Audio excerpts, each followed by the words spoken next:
Hello everyone, welcome back to the channel. आज की video बहुत इंटरेस्टिंग होने वाली है। ठीक है, आज आपको बहुत ज़्यादा मज़ा आएगा क्योंकि इस वीडियो में देखिए हर चीज़ है। एक्शन, ड्रामा, सस्पेंस सब है। तो देखिए 2 दिन पहले मैंने ये वीडियो एक अपलोड करी थी जहाँ पे IB ACIO 2 का कट ऑफ बताया था on the basis of number of attempts.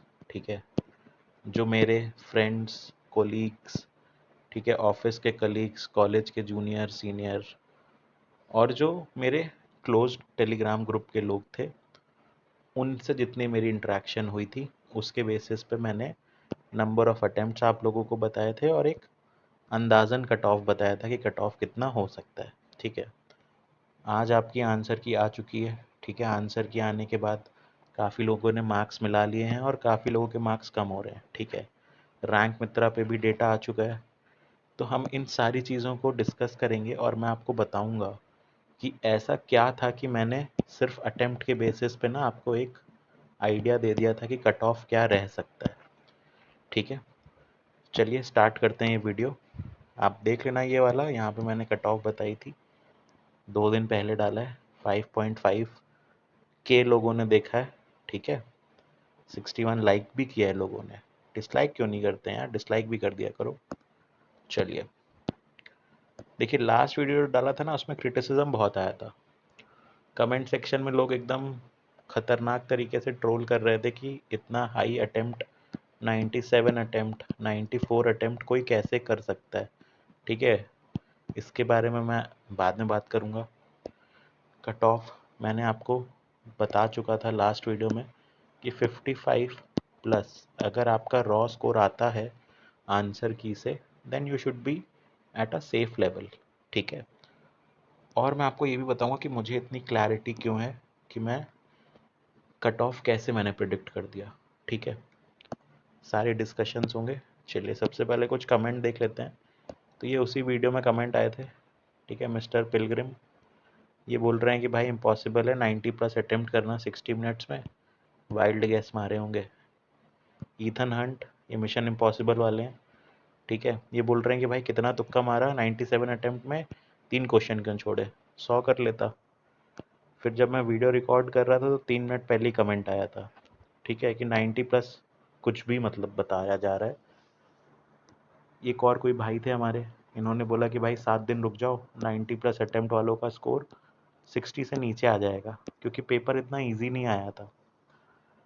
फिर एक ये हैं भाई मी हर्षित, ये बोल रहे हैं कि 90 प्लस सब तुक्के वाले हैं, एक्सेप्ट कर लो, कोई स्मार्टली पेपर करके नहीं आया है।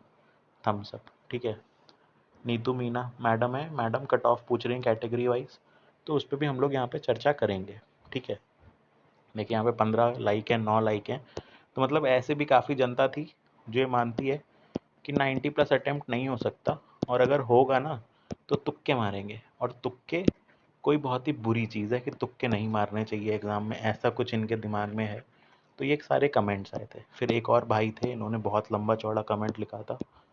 इनका कहने का मतलब ये था कि इन्होंने SBI क्लर्क और IBPS PO का लास्ट टाइम मेंस लिखा था और इनको लगता है कि 97 अटेम्प्ट करना वाइबल नहीं है। ठीक है, तो देखिए मैं यहाँ पे किसी को भी, जिन लोगों ने कमेंट किया, किसी की भी यहाँ पे बेइज्जती नहीं कर रहा हूँ। ठीक है, ना मैं किसी को कुछ बुरा कहना चाहता हूँ या किसी के प्रति मेरे मन में बुरा है। मैं बस आपको कमेंट्स दिखा रहा हूँ। ये शायद वो लोग हैं जिनके अभी तक कोई एग्ज़ाम्स नहीं निकले हैं या फिर वो तैयारी में बहुत नए हैं। ठीक है, बहुत फ़र्क है गवर्नमेंट एग्ज़ाम प्रिपरेशन में। ठीक है, एक फ्रेशर और एक वेटरन में। ठीक है, वो डिफरेंस क्या है वो आज मैं थोड़ा सा क्लियर करना चाहूँगा। ठीक है, तो आगे देखते हैं। तो देखिए मेरा ना ग्रुप है राइट मेंटर का टेलीग्राम पे, आप लोग जाके ये पोस्ट कंफर्म कर सकते हो। ये पोस्ट मैंने की थी 16 सितंबर को दोपहर के 2:45 पे, क्योंकि उससे पहले मैं अपने कामों में बिजी था तो मैं भूल गया था कि IB का पेपर भी है। इस पोस्ट में देखिए मैंने क्या लिखा है।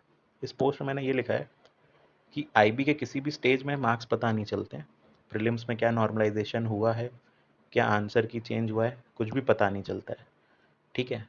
तो best way to ensure that you are qualifying safely is to attempt maximum questions. जितना हो सके ट्राई करो 100% अटेम्प्ट करने का। वर्स्ट केस में भी 90 प्लस अटेम्प्ट करके आना ही आना है, ठीक है। पेपर टफ होगा, पेपर लेंदी होगा, घबराना नहीं है, एंड मोमेंट तक लगे रहना है। जिनका भी एग्ज़ाम 17 या 18 को है, वो अभी जितने भी प्रैक्टिस मॉक दे रहे हो आईबी के, उसमें 100% अटेम्प्ट करो, तब जाके एक्चुअल एग्ज़ाम में 90 प्लस अटेम्प्ट होगा, ठीक है।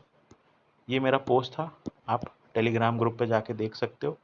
245 पे किया है, कहीं पे भी एडिटेड नहीं लिखा है, नहीं तो यूजुअली जो लोग स्क्रीनशॉट दिखाते हैं ना, वहाँ पे एडिटेड लिखा होता है, तो कोई एडिटेड पोस्ट नहीं है, ठीक। ये मैंने बोला था, और ये मैंने अपने जो 2 दिन पहले यूट्यूब का वीडियो बनाया था उसमें भी बोला था कि मेरे जान पहचान में सारे लोगों ने 90 प्लस अटेम्प्ट किए हैं, 97 तक अटेम्प्ट किए हैं, ठीक है। आज आंसर की आई है, अब देखिए मेरे ग्रुप में क्या रिस्पॉन्स आता है। 72.5 मार्क्स आ रहे हैं, अटेम्प्ट 100 है, 18 की सेकेंड शिफ्ट, ठीक है। किसी ने कमेंट किया था कि पेपर इतना भी इजी नहीं है, पेपर इतना भी इजी नहीं है, फिर भी 72.5 आ गए हैं, अटेम्प्ट 100 कर दिए। 69.5 मार्क्स हैं, 16 की शिफ्ट थर्ड में, ठीक है। एक पूछ रहे हैं 61 मार्क्स हैं, हो जाएगा क्या? 61 ओबीसी, एनी चांसेस, ठीक। एटलीस्ट 10 स्टूडेंट्स हैं जिनके 60 प्लस हैं मेरे ग्रुप में, और 10 स्टूडेंट्स हैं जिनके मार्क्स 55 से 59.5 के बीच में है, ठीक है। 20 प्लस स्टूडेंट्स आराम से मेंस लिख रहे हैं आईबी का, ठीक है। And I guarantee you in 20 plus में से कुछ नहीं तो मिनिमम 15 सिलेक्शंस होंगे, ठीक है, हमारे ग्रुप से। क्योंकि लास्ट ईयर भी इस ग्रुप से अराउंड 4 लोगों ने मेंस लिखा था, 2 लोगों की इंटरव्यू कॉल आई थी, और एक फाइनली सिलेक्ट हो गया था। तो इस साल ये रेशियो काफ़ी बढ़ चुका है, क्योंकि अब मोस्टली जो भी मेंबर्स हैं वो काफ़ी अग्री करते हैं जो भी मैं उन्हें गाइडेंस देता हूँ, ठीक है। आप देखें यहाँ पे लास्ट में एक मेंबर ने लिखा भी है कि एडमिन की स्ट्रैटेजी 100 अटेम्प्ट करने वाली बहुत काम आई, ठीक। नीचे लिखा है कि थैंक्स बॉस, ठीक। तो देखिए मैंने 100 अटेम्प्ट करने को क्यों बोला, या मैं लास्ट वीडियो में हाई अटेम्प्ट करने को क्यों बोल रहा था, और लोग ट्रोल क्यों कर रहे थे उस चीज़ को, ठीक है। तो मैं आपको यहाँ पे जल्दी से समझा देता हूँ। देखिए मुझे भी ना ये गवर्नमेंट एग्ज़ाम के साइकिल में ना काफ़ी टाइम हो गया है, ठीक है। इसमें मैंने 2 बार एसएससी सीजीएल में मेरी रैंक आई है, ठीक है। काफ़ी सारे मेंस लिखे हैं, यूपीएससी का इंटरव्यू दिया है, ठीक है, 2023 में, ठीक। तो ठीक ठाक एक्सपीरियंस है मुझे, ठीक। अब मेरे जो कॉलेज के फ्रेंड्स हैं, मेरे कॉलेज के फ्रेंड्स भी ओरिजिनली हम सब यूपीएससी एस्पिरेंट्स थे, ठीक है। फिर लोगों का एसएससी सीजीएल क्लियर हो गया, आईबी क्लियर हो गया, ठीक है, ईपीएफओ क्लियर हो गया, ये सारे एग्ज़ाम्स क्लियर हो गए। तो मेरा जो एक पीयर ग्रुप है ना, मेरे पीयर ग्रुप में आपको ये सारे वैरायटी के लोग मिलेंगे, ठीक है, यूपीएससी वाले भी मिल जाएंगे। अब इस पीयर ग्रुप पे डिस्कशन करने पे क्या पता चलता है कि देखिए बहुत फ़र्क है, ठीक है, बिग डिफरेंस बिटवीन दोज जिनका कि एग्ज़ाम ना बार बार निकलता है, ठीक है। कुछ लोग होते हैं जिनका बार बार सेम एग्ज़ाम निकलता रहता है, कुछ लोग होते हैं जो 5 साल से लगे हैं लेकिन एक बार भी नहीं निकला, ठीक है। तो इन दोनों बंदों के बीच में काफ़ी ज़्यादा डिफरेंस है, ठीक। जिनका बार बार निकल रहा है उनको पता है कि क्या करना है, कैसे करना है। जो 5 साल से लगे हैं उनका एक बार भी नहीं निकला है, तो उनके दिमाग में एग्ज़ाम को लेके बहुत सारे मिसकंसेप्शन होते हैं।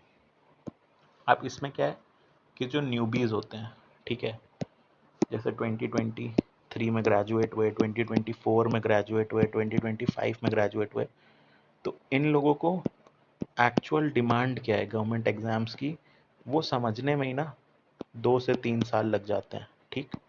और जब तक समझ में आता है तब तक इतना फ्रस्ट्रेशन हो जाता है कि फिर बहुत ज़्यादा पॉजिटिव रिजल्ट आ नहीं पाता है। तो देखिए मैं आपको एक बेसिक बात बताता हूँ, एक्चुअली में 100 बंदों में से ना सिर्फ 5 बंदे ऐसे होंगे जिनकी एक्यूरेसी एग्ज़ाम में 90% होगी, ठीक, या 90% से ज़्यादा होगी। बाकी जितने 95 बंदे होते हैं ना, इनकी एक्यूरेसी 85% से कम ही होती है। ठीक, मैं एक्चुअल एग्ज़ाम की बात कर रहा हूँ। ठीक है, ये रियलिटी है। अब क्या होता है, क्योंकि यूट्यूब वगैरह पे बहुत सारे टीचरों ने नेगेटिव मार्किंग का डर बना दिया है। ठीक है, नेगेटिव मार्किंग का एक डर है मार्केट में, कोचिंग इंडस्ट्री में। इस वजह से सारे टीचर, आप कहोगे ना, सब बोलते हैं कि ज़्यादा हाई अटेम्प्ट नहीं करना है, कम अटेम्प्ट करना है। मैं आपको एक बेसिक मैथ्स का कैलकुलेशन समझाता हूँ। मान लीजिए कि आईबी की कट ऑफ फॉर एग्जांपल मान लेते हैं 55 मार्क्स है। ठीक है, अब मैं एक आपको चार्ट बना के दिखाता हूँ। ठीक है, बेसिक चार्ट है। मान लीजिए किसी ने 100 अटेम्प्ट किया है। ठीक है, किसी ने 90 अटेम्प्ट किया है, 80 अटेम्प्ट किया है, 70 अटेम्प्ट किया है। अगर किसी ने, ठीक है, और हम मानते हैं कि यहाँ पे एग्जाम्पल के लिए अज्यूम कर रहे हैं कि 1/4 नेगेटिव है। ठीक, अगर किसी ने 100 अटेम्प्ट किया है, उसे 55 मार्क्स लाने हैं, तो उसे कितने क्वेश्चन करेक्ट करने होंगे? ठीक है, ये हमारे पास क्वेश्चन आता है। तो देखिए, अगर किसी ने 100 अटेम्प्ट किए ना, तो उसे एटलीस्ट 60, देखिए मैं पेन सही कर लूँ ज़रा, तो उसे एटलीस्ट ना 66 सही करने होंगे। ठीक है, 55 मार्क्स लाने के लिए। ठीक, क्योंकि 1/4 की हमने नेगेटिव माना हुआ है, तो यहाँ पे उसके 34 नेगेटिव हो जाएंगे। ठीक, 34 का मतलब है 1/4 के हिसाब से 8 पॉइंट समथिंग। ठीक है, तो इसका कट ऑफ वही 55 58 के आसपास चला जाएगा। ठीक है, अगर और है तो इसको और रिफाइन कर लेते हैं। ठीक, और रिफाइन कर लेते हैं। देखिए 100, 90, 80 और 70। ठीक, तो हम मान लेते हैं कि 64 ही ठीक है। ठीक है, 64 ठीक होगा तो एग्जैक्ट 55 मार्क्स आ जाएंगे। ठीक है, अब यहाँ पे परसेंट एक्यूरेसी कितनी है भाई इनकी? तो इनकी एक्यूरेसी 64% ही है। ठीक, अब मान लीजिए कोई आपका 90 अटेम्प्ट करता है। ठीक है, अगर कोई 90 अटेम्प्ट कर रहा है, तो यहाँ पे उसको सही करने पड़ेंगे 62 क्वेश्चंस। ठीक है, 62 क्वेश्चंस का मतलब है कि कितना परसेंटेज हो जाएगा? तो 62 आउट ऑफ जब आप 90 में निकालोगे ना, तो ये आपका अराउंड 68% है। ठीक है, और पहले वाले केस में हमारा 64 सही है और 64 ही परसेंटेज है।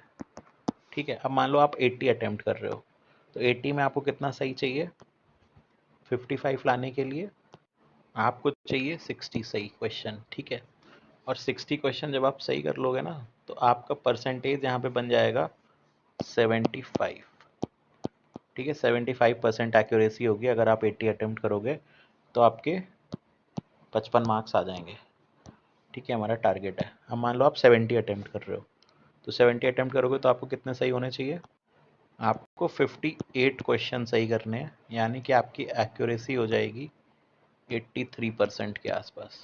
ठीक है, अब आप इस टेबल में ना बस एक चीज़ देखो जो मैं आपको दिखाना चाह रहा हूँ। ठीक, क्लीन कर देता हूँ थोड़ा ताकि आपको अच्छे से दिखे। ठीक है, एक मिनट।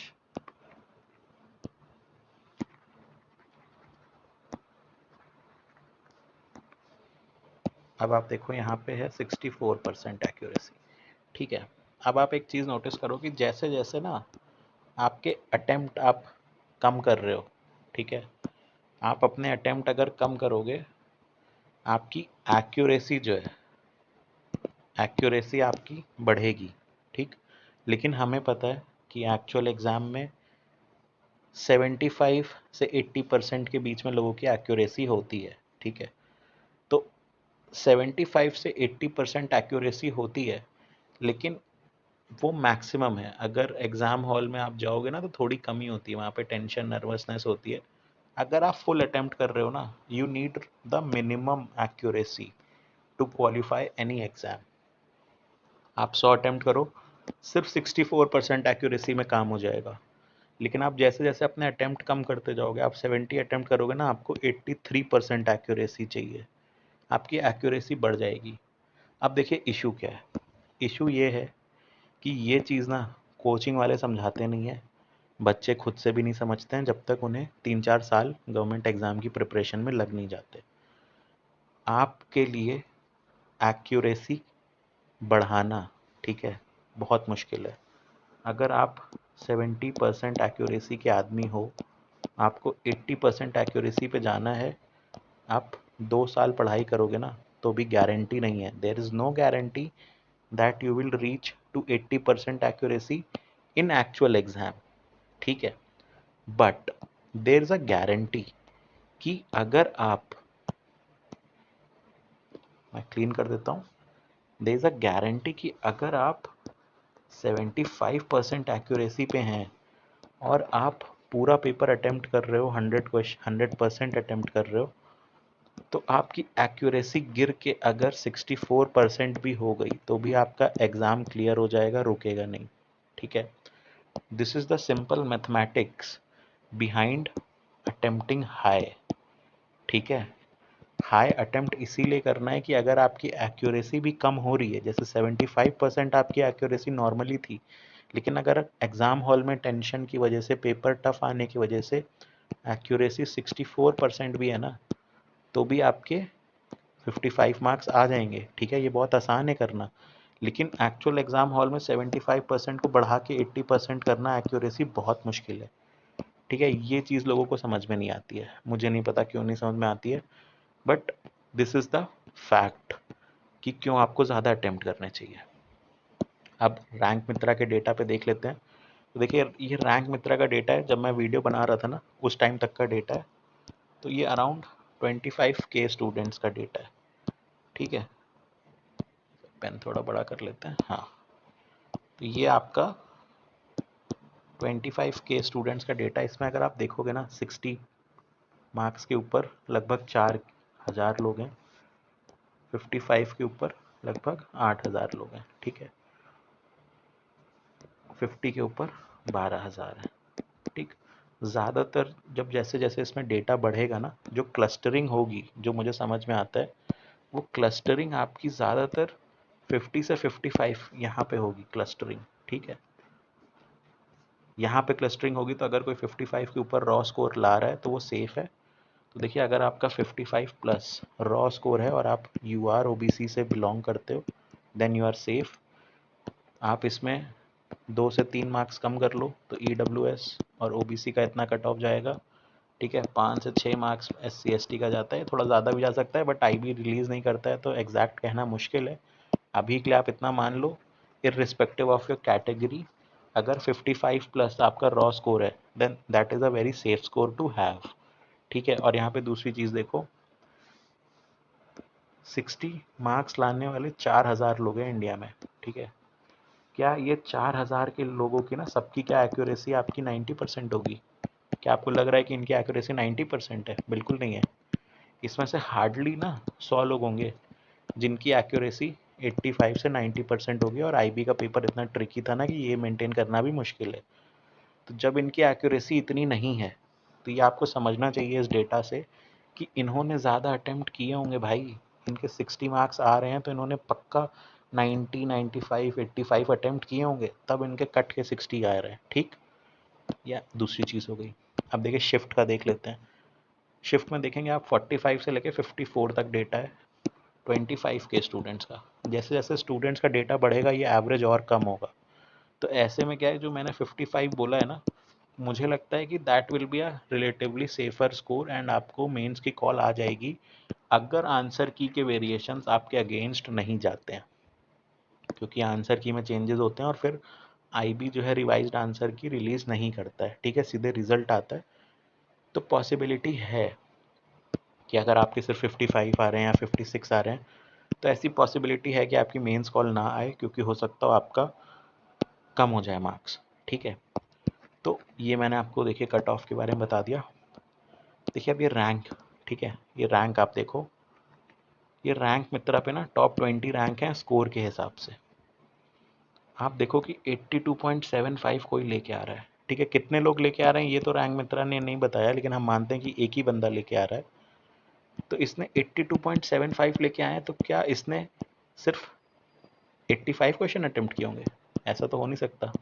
इसने मिनिमम 95 या 90 क्वेश्चंस अटेम्प्ट किए ही होंगे, और मुझे तो लगता है इसने 100 अटेम्प्ट किए होंगे, ठीक है। तो आपको समझना पड़ेगा कि जो लोग एक्चुअली में इंडिया में गवर्नमेंट एग्जाम्स में टॉप कर रहे हैं, या जो गवर्नमेंट एग्जाम्स में अच्छी रैंक ला रहे हैं, बार बार क्रैक कर रहे हैं ना, उनका सिंपल एक ही फंड है कि वो अटेम्प्ट हाई कर रहे हैं। आप जब अटेम्प्ट हाई करोगे ना, तो आपको मिनिमम एक्यूरेसी चाहिए होगी उस एग्ज़ाम को क्वालिफाई करने के लिए, ठीक है। सिंपल सा लॉजिक है, मैंने आपको मैथ्स का कैलकुलेशन समझा दिया है। अच्छा, अब एक ये नई चीज़ है कि ये रैंक मित्रा पे ना ऐसे दे रहे हैं, नॉर्मलाइज स्कोर दे रहे हैं, नॉर्मलाइज स्कोर ओल्ड दे रहे हैं। तो ये मेरे ग्रुप से ये 61 आ रहे थे, और इनको बोल रहे हैं कि भाई आपका नए नॉर्मलाइजेशन स्कोर में ना 55 हो जाएगा। देखिए, सब गलत है। आईबी ने अपना कोई भी नॉर्मलाइजेशन का फॉर्मूला बताया ही नहीं है, ठीक है। वो कैसे नॉर्मलाइज कर रहे हैं, कौन सा फॉर्मूला यूज़ कर रहे हैं, कुछ नहीं बताया। रैंक मित्रा वाले ट्रैफिक के लिए, ठीक है, ये सब काम कर रहे हैं। इन्होंने क्या किया कि जो एसएससी का न्यू नॉर्मलाइजेशन फार्मूला है वो उन्होंने लगा दिया आईबी के एग्जाम में, ठीक है, जबकि किसी को कुछ नहीं पता आईबी कौन सा फार्मूला यूज़ कर रहा है। तो ये सब बेकार चीज़ है, आप इसके चक्कर में मत पड़ना। अगर 55 प्लस रॉ स्कोर है, then you should be hopeful कि आपको मेंस लिखने को मिलेगा आईबी में, ठीक है, क्योंकि इस बार वैसे भी ना 3300 सीट्स हैं, तो अराउंड 33,000 लोग मेंस लिखेंगे, क्योंकि लास्ट टाइम भी 10 टाइम्स आईबी ने बुलाया था मेंस लिखने के लिए, ठीक है। चलिए, तो अब मेरी रिक्वेस्ट क्या है आप लोगों से। देखिए, मेरी रिक्वेस्ट ये है कि जो लाइफ है ना, ये लाइफ बहुत छोटी है, अगर हम हर एक गलती को करके फिर उससे सबक लें। कभी कभी ऐसा होता है ना कि हमें दूसरों की गलतियों से सबक लेना चाहिए। तो जब मैं आपको 100 अटेम्प्ट करने का बोलता हूँ, 100%, और आपको मेरी बात पे यकीन नहीं होता है, आप मॉक पे अप्लाई करो, ठीक है। मॉक में अप्लाई करके देखो, मॉक में आपके मार्क्स बढ़ रहे हैं कि नहीं बढ़ रहे हैं, ठीक। दूसरी बात, अगर आपको ऑलरेडी गवर्नमेंट एग्ज़ाम की प्रिपरेशन करते हुए 3 या 2 साल हो चुके हैं, ठीक, आपने 1-2 प्रीलिम्स निकाल रखे हैं, मेंस आपका एक भी नहीं निकला है, अभी भी आप जॉब ढूंढ रहे हो, then it is high time कि आप अपनी ना स्ट्रैटेजी में चेंज करो। आपकी स्ट्रैटेजी ज़रूर अभी एक्यूरेसी के ऊपर फोकस होगी, आप एक्यूरेसी से फोकस हटाओ, आप अटेम्प्ट हाई करने का फोकस करो, ठीक है। फोकस चेंज करो। देखिए, मेंटर का जो काम होता है ना, मेंटर का काम पढ़ाना नहीं होता है। As a mentor, I don't wish to teach you anything, but I wish to guide you कि क्या चीज़ें काम कर रही हैं एक्चुअल एग्ज़ाम में, कैसे लोग सरकारी एग्ज़ाम बार बार निकाल ले रहे हैं, कैसे कुछ लोग 5-5 साल से भी नहीं निकाल पा रहे हैं। तो जो अप्रोच है, वो अप्रोच आपको अपनानी है, ठीक है। अभी देखिए, आने वाले 3 एग्ज़ाम हैं, एक आईबी का एसए का एग्ज़ाम है, एलआईसी का डबल एओ का एग्ज़ाम है, ठीक है, सीजीएल का टीयर 2 है। आप यहाँ पे हाई अटेम्प्ट करो, ट्राई करो कि मॉक्स में भी, ठीक है, आप हाई अटेम्प्ट का ट्राई कर रहे हो, तो फिर कहीं जाके आपकी बात बनेगी। नहीं तो आप हर बार ना कट ऑफ से कभी 2 नंबर, कभी 4 नंबर, कभी 6 नंबर ना ऐसे ही रहते रहोगे। हमेशा आपके पास एक्सक्यूजेस रहेगा, ठीक है, कुछ ना कुछ खराब हो जाएगा। बट अगर आपको सही में सिलेक्शन लेना है, then you must attempt high. इसका मतलब देखिए, there is no substitute to this. अगर आप उन 5% बच्चों में नहीं हैं, ठीक है, जिनका एग्ज़ाम में उतना ही एक्यूरेसी रहता है जितना जब वो घर पे मॉक देते हैं उतना रहता है, तो आप देखो कम अटेम्प्ट करो, ठीक है। या फिर आपके पास कोई रिजर्वेशन का बेनिफिट है कि आप कम अटेम्प्ट करोगे क्योंकि आपका कट ऑफ कम जाता है, तो आप निकल जाओगे, ठीक। But if you belong to UR और ओबीसी और EWS, then you must attempt high at all cost. इसका कोई ऑल्टरनेटिव नहीं है। इंडिया में कंपटीशन बहुत बढ़ गया है, and the only way you can beat the competition is by attempting high, ठीक है। बाकी आपको कोई भी डाउट आता है, कोई भी क्वेरी आती है, आपको कोई भी कमेंट करना है, कुछ भी करना है, आप टेलीग्राम चैनल ज़रूर ज्वाइन कर सकते हो, ठीक है। वहाँ पे मैं और बाकी मेंटर्स अवेलेबल हैं आपके लिए। इस वीडियो में बस इतना ही। Thank you.